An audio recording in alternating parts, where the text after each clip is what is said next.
Good to see you both. And you, Terry and Barbara. It's wonderful seeing you. Thank you for inviting us.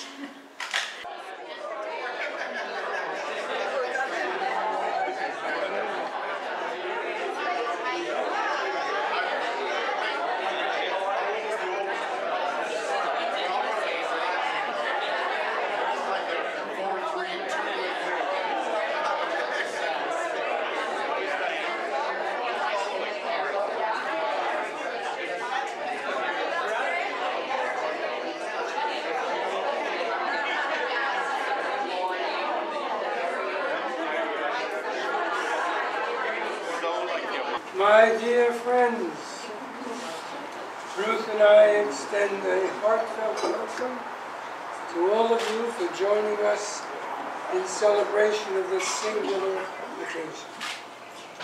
And a special salutation to those of you who were with us on the 18th of August, 1985, to witness our wedding itself.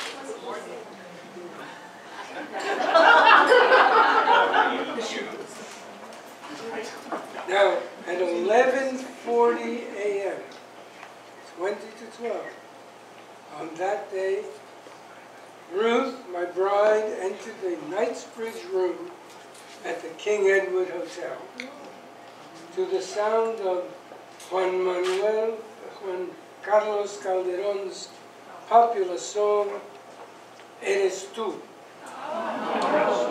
Unlike Richard Wagner's traditional wedding march, this song reflected what I felt about my wife to be. Como una promesa, eres tú. Como una mañana de verano, como una sonrisa. You are like a promise, like a summer morning, like a smile. That's the way it was. 20 minutes later, at exactly 12 o'clock, the bells of St. James Cathedral rang out to tell the world that Ruth and I were one. We rigged a couple of priests. It's now 30 years that we've been together, and I feel the same way toward Ruth as I did then. Let this little story explain why my life with Ruth has been filled with as much joy as on that day in 1985.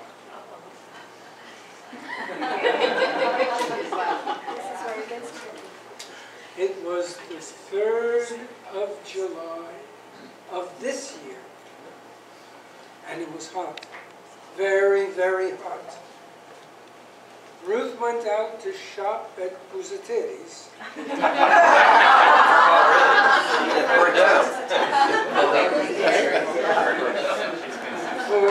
for the things she needed for our lunch with friends who were going to join us on the 4th to celebrate American independence. She lit a cigarette.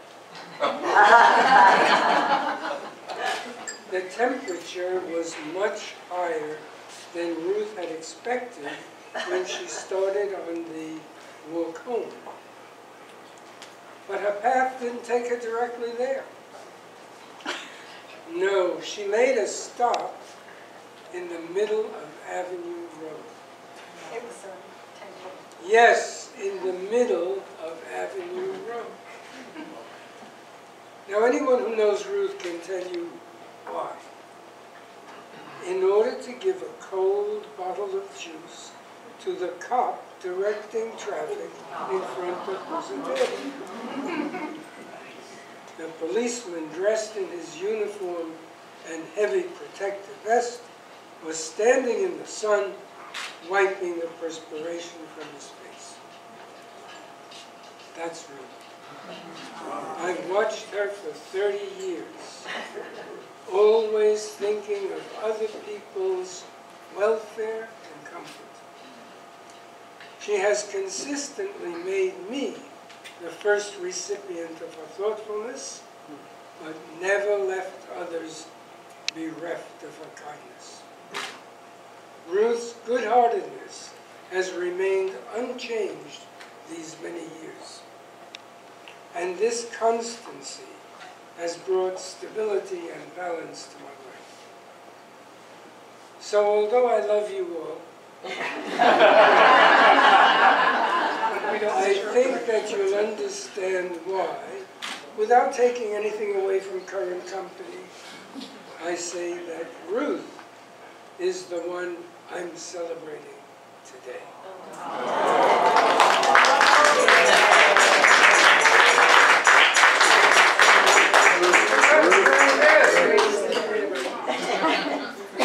Cheers.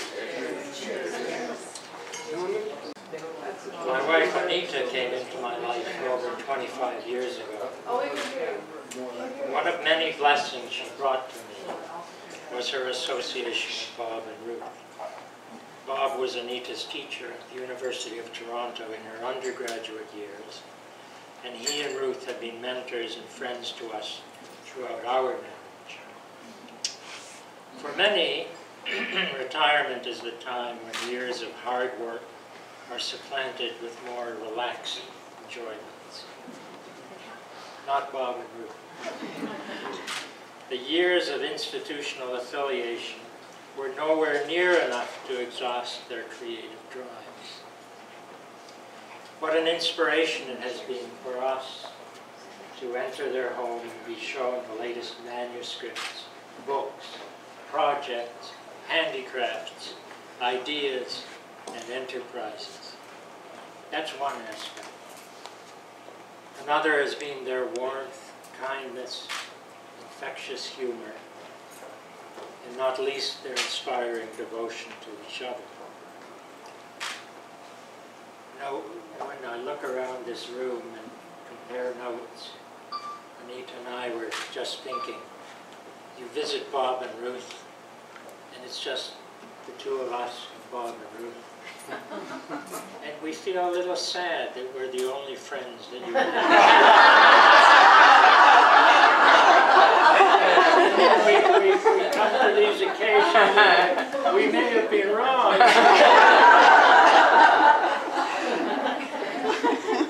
Well, when Bob asked me if I would say a few words on this happy occasion, I asked him if there was anything he might particularly want to hear. He replied, I was not to say how wonderful he and Ruth are. Foolishly, I assured him I would not.